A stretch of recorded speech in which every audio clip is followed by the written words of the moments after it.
The following content is provided under a Creative Commons license. Your support will help MIT OpenCourseware continue to offer high-quality educational resources for free. To make a donation or view additional materials from hundreds of MIT courses, visit MIT OpenCourseware at ocw.mit.edu.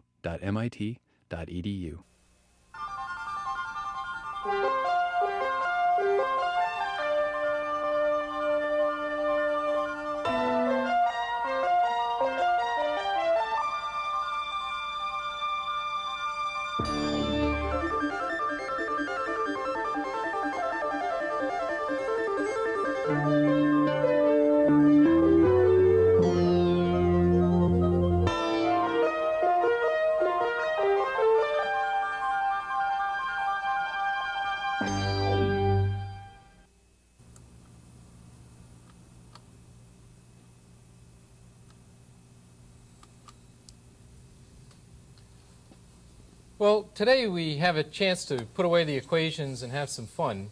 With me is Professor Sandy Hill from the University of Massachusetts at Amherst. And Sandy, maybe you could just give us a quick tour of what we have here. Okay. We'll be dealing with about 4 instruments today. 2 of them generate signals and 2 of them display and analyze signals.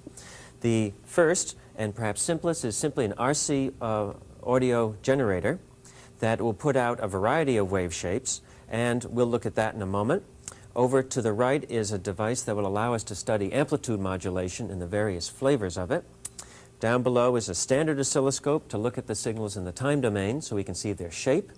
And then finally, the spectrum analyzer will analyze the signal into its Fourier components and will display those, so you get to see the spectral content of a signal. Now, we'll be seeing all of these in a fair amount of detail as we go through the demonstrations, but maybe we can begin just with the signal generator. Okay. Let's look quickly at the various buttons involved. There's a lot of flexibility with this device. The top 3 buttons here allow us to change from one simple waveform to another one, a sine wave, triangle wave, square wave. And right below it is a button that will allow us to change the size of the signal. Moving over towards the left, we can change the DC offset, which is varies the signal, the level upon which the signal rides. And we'll be using that actually when we demonstrate amplitude modulation. That's right. And then finally, there's a way of changing the frequency of the signal, either changing it by a factor of 10 or a vernier adjustment if you want very specific adjustments, very delicate changes. Okay, so maybe we can just vary some of this and see what a little bit of it looks like. All right. What we have displayed at this point is the effect of pushing the sine wave button, and so displayed down here is a 500 hertz sine wave. In fact, let's listen to that. Great. And the scope is set to have 1 millisecond for each division here. By varying the amplitude knob, can make the sine wave smaller or larger. Ear isn't too sensitive to that. By changing the DC offset, it simply rides on a different level.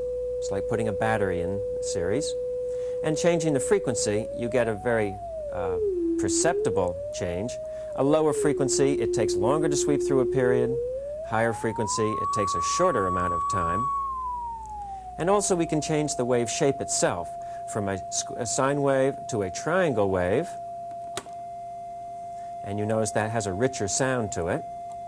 And then finally to a square wave, which is an even brighter sound. Okay, and actually, as you realize from the previous lectures, with the triangle and square wave, with the same fundamental as the sine wave, the richness comes in because of the higher harmonics in the Fourier series representation. Okay, well, let's go back to the sine wave, and we'll use that to take a closer look at the spectrum analyzer. Okay. We'll look at a block diagram of the spectrum analyzer shortly, but first let's just look at a few quick things to get a feel for it. We have, of course, the time domain display of the sine wave, and the spectrum analyzer gives us a frequency domain analysis and display. And the vertical axis is the amplitude. The horizontal axis is frequency, and as it's set currently, the frequency axis goes from DC, 0, up to 2 kilohertz, and that, of course, can be varied on the spectrum analyzer. And since we have a sine wave input, we get, as we would expect, a line spectrum corresponding to the frequency of the sine wave. Now, in fact, we can measure that frequency because the spectrum analyzer has a cursor associated with it, which I've just enabled. And this line is the cursor line. There is a readout for the frequency and a readout for the amplitude. And let's position the cursor on the frequency of the sine wave. And we're getting close. And there we are at the frequency of the sine wave. And we can read out, in fact, that it's 500 cycles. And this is the amplitude. And, of course, you could verify the frequency also in the time domain display simply by measuring the frequency or the period. This is set at still 1 millisecond per centimeter, so that is 500 hertz. Okay. Well, now maybe what we can do is vary the frequency. Let's vary the frequency of the sine wave generator. Maybe also listen to it. I'll turn on the tone, yeah. Okay, I'll make the frequency higher, and you'll see a correspondence in the time domain. Frequency clearly goes up, and that line of the spectrum also migrates up away from the cursor. Okay, and let me just point out again that this is the cursor line. This isn't the spectral line. And this is the frequency content of the sine wave. We can also change the amplitude of that line by making the sine wave itself smaller. And you notice the intensity of it. While you do that, let me just position the cursor, if I can, on the sine wave. And now as you vary the amplitude, we should in fact see this vary. That's right. Okay, now as Sandy varied the frequency, he did it slowly, and we saw the line move as a single line. Maybe now, Sandy, you could vary the frequency more rapidly, and what will happen is that, in fact, what we'll get if I... There'll be a spreading as we go. Let me turn the cursor off, and what we'll see is a spreading of the line so that the frequency content is richer, and in fact, the analysis of this is considerably more complicated. It corresponds to frequency modulation, where Sandy is now the modulating signal. That's right. And we won't really be going into issues of frequency modulation in any more detail in this demonstration. Right. Okay, well, now let's go to the overhead projector and take a look at a block diagram of the spectrum analyzer. The specific spectrum analyzer that we're using in the demonstration is made by Rockland Systems, referred to as the Rockland Systems Model FFT 512. And basically, the idea is to sample the incoming waveform, convert that into digital form, and then the spectrum, in fact, is computed digitally using a microprocessor. So the overall system block diagram first consists of a system which is a low-pass filter, and this low-pass filter is used in advance of the sampling process to basically reduce the artifacts that are introduced due to sampling. And although we haven't talked yet about sampling and the associated artifacts, basically, as we'll see in the upcoming lectures, in order to sample a waveform and convert it into digital form, it requires that the waveform first be low-pass filtered. So this low-pass filter is referred to, and will be in later lectures, as an anti-aliasing filter.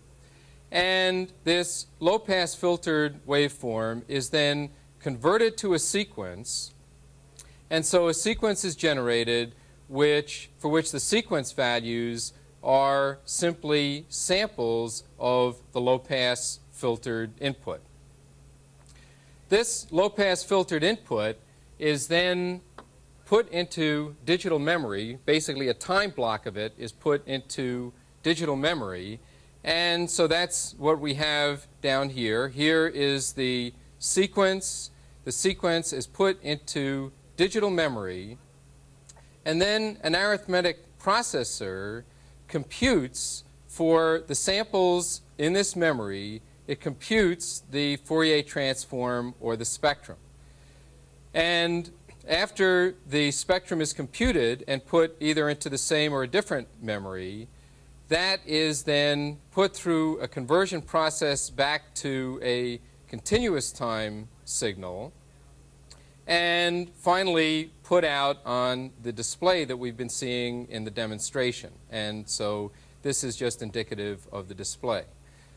So basically the idea then is that the input waveform comes in, it's filtered and sampled and captured on a block basis, put into a digital memory, and then a digital computer or microprocessor computes the Fourier transform, and then that Fourier transform is what we see on the display. So what we're computing, of course, are samples of the Fourier transform. And so, for example, if the input, let's say, was a rectangular pulse whose Fourier transform is of the form of a sine x over x function, what we would in fact see on the display are samples of that at discrete frequencies. Or if, as we have an input which is a square wave, what we'll generate through the spectrum analyzer are the Fourier series coefficients, or equivalently the harmonics associated with the square wave. Okay, well, let's now go back to the equipment and look at the spectrum analyzer. We'll look at the square wave through the spectrum analyzer shortly, but first what we have is what we saw before, which is the sine wave. And just to point out again the fact that the sine wave spectrum, of course, is just a single line corresponding to the fundamental frequency. And here we have a frequency scale now that goes from 0 to 5 kilohertz. And this is then the 500 cycle sine wave. And in fact, we can flip the cursor on, and I happen to just magically have it positioned correctly, and we see that it's a 500 cycle sine wave.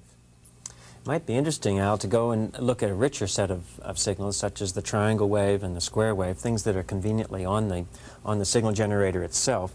I'll switch over to a square wave now, and what you see is all the harmonics coming up, being displayed. Okay, it's actually interesting to point out, I think, that that the square wave, as we know, is an odd harmonic function, and so, in fact, the even harmonics are missing in the square wave. So this is the fundamental, this is the third harmonic, fifth harmonic, etc. And then the amplitude of the square wave decays proportional to 1 over f, which is the kind of analysis that we've gone through in looking at Fourier series. Right, and if we switch to the triangle wave, instead of their decaying as 1 over f, the harmonics decay as 1 over f squared, and you see they drop off much more quickly. And again, of course, it's an odd harmonic signal, and so the even-numbered harmonics are missing. And maybe just to kind of emphasize the point, we can show the sine wave again and the square wave again. We'll go through from the most bland to the richer to the richest. Okay, and it's really kind of interesting and dramatic to see the harmonics pop in. While we're at the square wave, let me fiddle with the frequency of the square wave, and we can see the duality of the time and frequency domains. That is, as you compress things in the time domain, such as this, going to a higher frequency square wave, the harmonics wander further away from each other. So this is the fundamental. The second harmonic is missing. This is the third harmonic, and of course the fifth. And as we take this to an extreme, by going to very low repetition rate square waves, all those harmonics come scurrying in and cluster together near DC. Kind of fun with Fourier transforms. Well, speaking of time and frequency scaling, recall that we had demonstrated time and frequency scaling previously with the glockenspiel. And what we had done there was to record a particular glockenspiel note, and then we played that back at half speed. And what we had done in that case is expanded things in time, consequently compressed them in frequency. And so comparing that with a note an octave lower, then we saw that, in fact, the time scaling had led to a frequency scaling. And then we also played the same note back at twice speed. And in that case, the frequencies were all scaled up by a factor of 2. And again, we illustrated that by comparing with the glockenspiel note a full octave up. Now, when we did that, we didn't actually look at the time waveforms or spectra. And having the equipment that we have here gives us kind of a nice opportunity to do that. So what I have is the tape that we had originally made of the glockenspiel, the original note that we recorded. And what we'll do is look at the spectrum of that and then compare that spectrum when we play the tape at half speed and also play it at twice speed. So let's play the tape, and what we have is the glockenspiel right now displayed on a frequency scale from 0 to 5 kilohertz. Let's just change that to 0 to 10 kilohertz. So here is the spectrum. Over here we have the time waveform. And here is then the first spectral line, and we can see where that is by setting up the cursor, and magically, once again, I have the cursor positioned in just the right spot. The first spectral line is at 1.775 kilohertz. And so this is the spectrum then of the original glockenspiel note. All right, let's stop the tape and rewind it. And now what we want to do is play that back at half speed. Played at half speed, the frequencies should be scaled down, and in particular, then, the first spectral line should be at a lower frequency. So let's play that now. These are really very complicated signals, aren't they? They really are. Here we have the first spectral line, and we can compare that with the first spectral line that we had before, which was at 1.775 kilohertz. And once again, you see that the time waveform over here has been scaled by a factor of 2. So once again, we see that time and frequency scaling really works. Incidentally, as Sandy pointed out, and rightfully so, the glockenspiel really is a pretty complicated signal, as a graduate student and I found out when we were preparing the original glockenspiel demo. Speaking of complicated signals, Al, one of my favorites is to look at speech. I've set this up so that what's coming into my microphone is indeed what you're going to see on the two screens. The telephone company thinks of speech basically in terms of bandwidth, that it extends from about 300 hertz to 3300 hertz. But as we'll see in the spectrum analyzer, there's a lot of leakage outside of that. The telephone company just filters out everything outside of that and thinks of that as a speech signal, so it doesn't have the high fidelity that you might have on hi-fi equipment. As we look at the scope, again, the time waveform is extremely complicated. Seems to have some periodicities in it, although they're short-lived, and then it goes on to some other periodic chunk. And over in the frequency domain, you can see as we extend from 0 to 10 kilohertz that as I speak, there are transients that have spectral content in them covering that entire band. I can try some simpler signals. A whistle is almost a sinusoid, but as you'll see, isn't terribly sinusoidal. That's the best I can do. I can sing a little bit embarrassedly, a bee and boop and things like that. You don't ask me to, Sandy. And then different vowel sounds have a lot of energy in, like the letter A, whereas some of the others are very impulsive, like S or P and T. And it's a little hard to grab them at the right time, but what's fascinating is just to stare at equipment like this and try different speech sounds, and you begin to get sort of a sense of the complicated nature of them. Okay, well, that's a look at some spectra, signals, and now what we'd like to focus on is the modulator and talk a little bit about modulation and demodulation and demonstrate it. And let's begin that by first taking a look at a block diagram of the modulator system.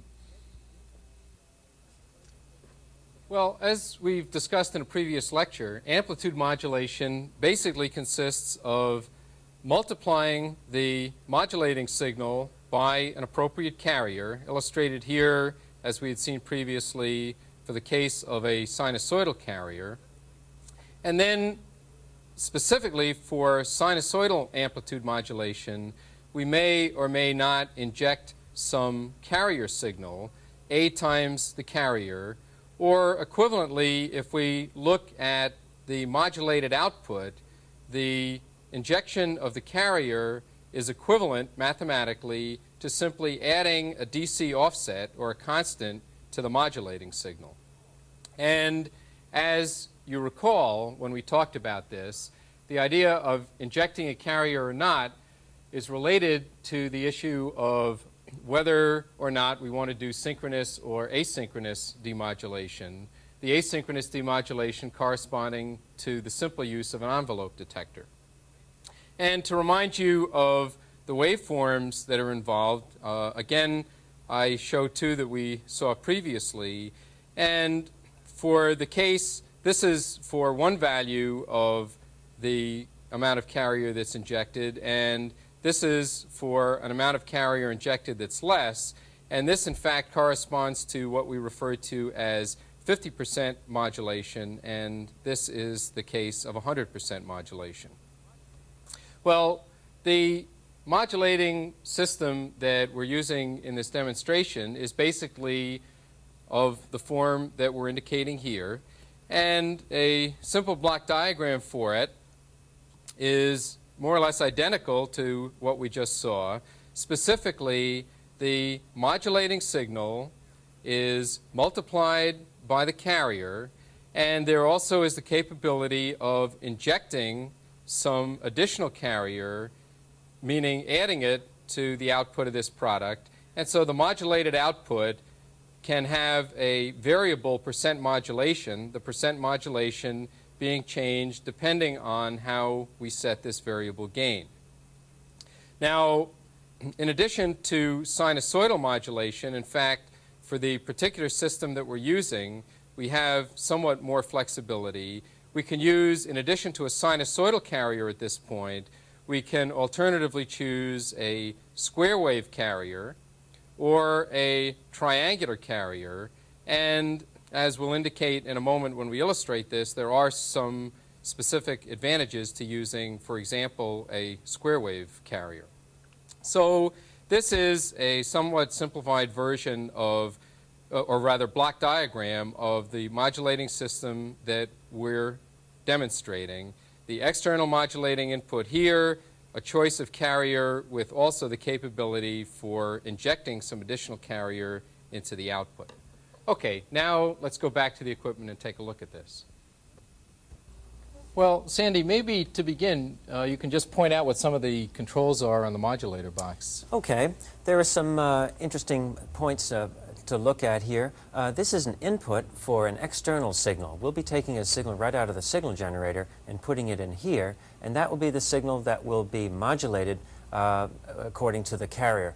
The carrier is generated internally in this device, and there are several ways of controlling it. One is the amount of carrier injection. One is the waveform of the carrier itself, and this is typically sinusoidal in the broadcast industry, but others are interesting to look at as well. The output that we'll be displaying on both the spectrum analyzer and scope comes out here.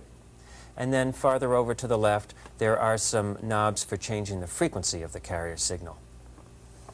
Okay, let me also just point out again for emphasis that changing the carrier level, as we've talked about, is mathematically equivalent to changing the DC level of the modulating signal And that's also what affects the percent modulation, as we had just discussed.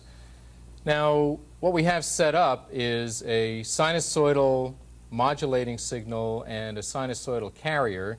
And as usual, we have the time waveform displayed here. And so this is the modulated signal. And then on the spectrum analyzer, we have the spectral display. And this is the carrier signal. That's the carrier frequency. And these sidebands then correspond to the sidebands associated with the modulating signal. So this is the spectrum of the total modulated output, right? Right. It's interesting to vary some of these parameters. You can see the sinusoidal modulating shape at this point. Let me switch that to a triangular shape. And again, it's a little hard to sync in both the modulating signal and the carrier, so you see the carrier kind of wandering by, but there it is. Another thing that can be varied is the amplitude of the modulating signal. I'll make it smaller. You'll see the sidebands go away until finally we have a pure sinusoidal carrier. As I bring them back in, again, this is triangular. There would be harmonics there that maybe they're a little hard to see on the spectrum analyzer.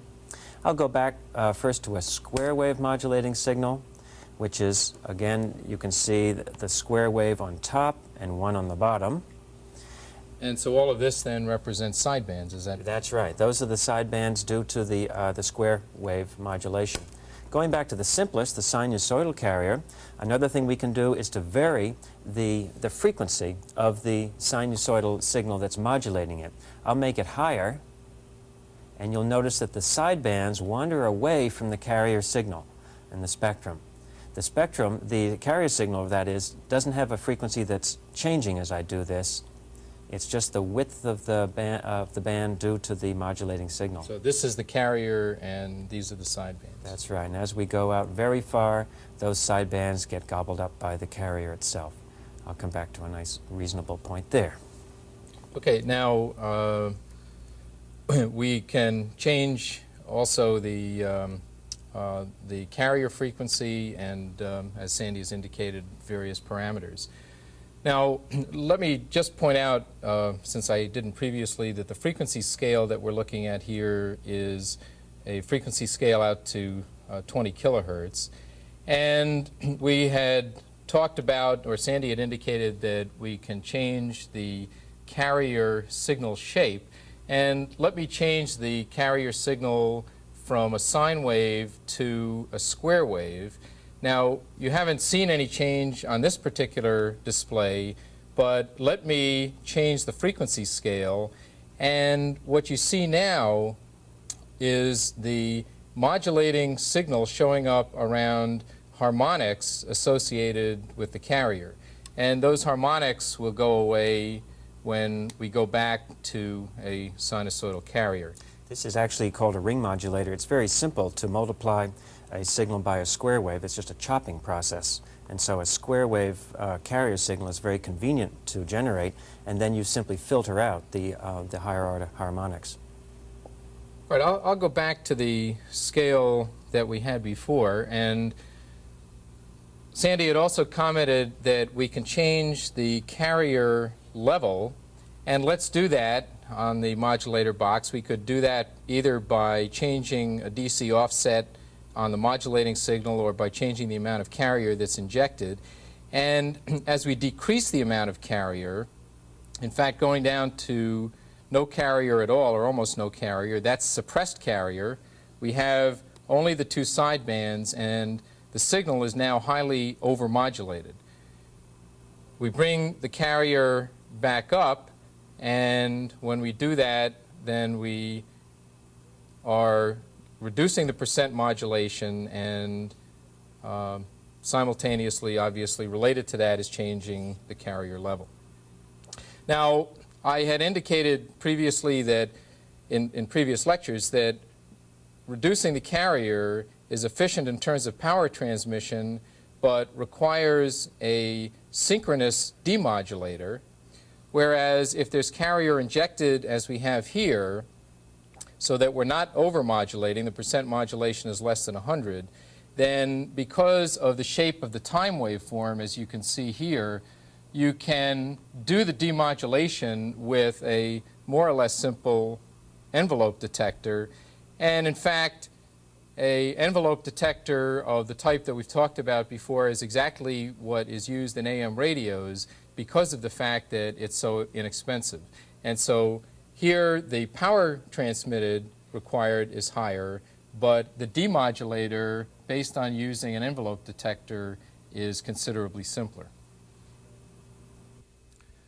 Well, speaking of AM radios, what we'd like to now demonstrate is modulation and demodulation with an AM radio, which Sandy happens to have here.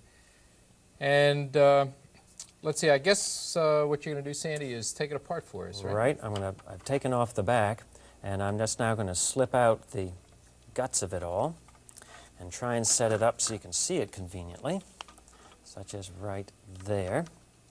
Now, this is your daughter's radio that you promised to give back. I would say was my daughter's radio. And now I'll start attaching clip leads, because what we're going to want to do is to be able to see the signals coming out of the radio.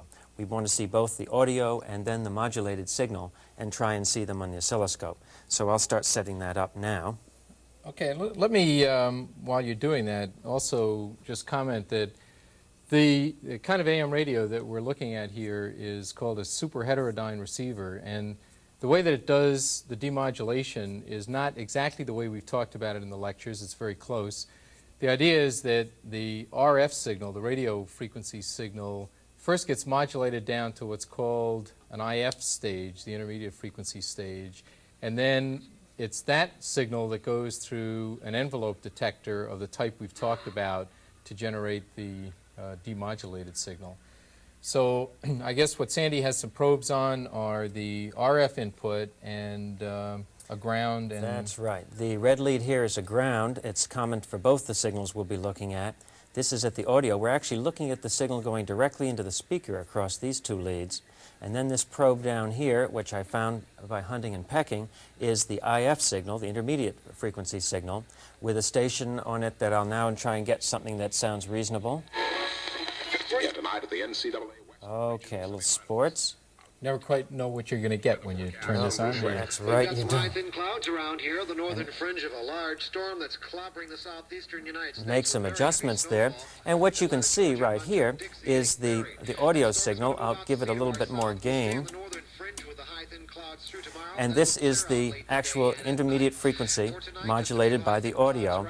And there's a correspondence between them that goes by awfully fast, but I think is pretty simple to see. So basically the top trace is the envelope of the bottom trace. That's right. This is what comes out of the envelope detector, and this is the signal into the envelope detector in this particular radio.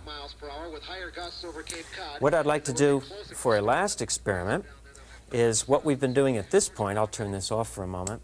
Is we're taking something that's coming in over the airwaves, as they used to say, and we're simply viewing it. What I'd like to do now is generate our own radio frequency signal, tune it up so this radio is going to hear it, whatever that means, and display it here. What we're going to do then is use the audio oscillator along with the amplitude modulator, and we're going to take from the output now the lead here, and this will act as the antenna. This device was not designed to put out a lot of power, but fortunately we don't have a lot of distance to go over. What I'm going to do is turn myself into an antenna. I'm basically 150 pounds of salt water, and when I touch this, the signal coming in here, which is radiating a little from the wire, is going to suddenly radiate from my whole body, and hopefully will be enough to be picked up. So what I'll do is I'm going to turn this on. Excuse the noise. Now, I've set this up so it's tuned to a particular radio station, and I hope I can find it now. It takes a little fussing.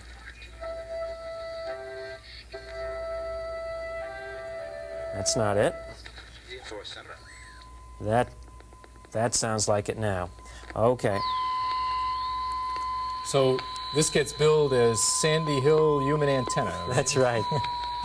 What you're looking at here is I've got the antenna at this point, and what we're going to do is you're seeing the audio signal. This is coming from the signal generator up here, and this is the intermediate frequency signal again, You can hear it's much stronger when my body becomes the antenna. And I'll leave it on for a second, and I can switch to square wave. Doesn't look much like a square wave. Various things. There's significant distortion because of all the transformations that the signal is going through. But it does indeed work, and we're picking up a frequency that the radio is tuned to. So Sandy has now been modulated and demodulated. That's right. Well, hopefully all the things that we've gone through in the process of this tape and this set of demonstrations gives you a feel for at least some of the things that we've talked about so far in the course. And Sandy, I'd really like to thank you for joining us, for sharing your insights with us, as well as sharing your equipment with us. Thanks a lot. It was a treat. Thank you.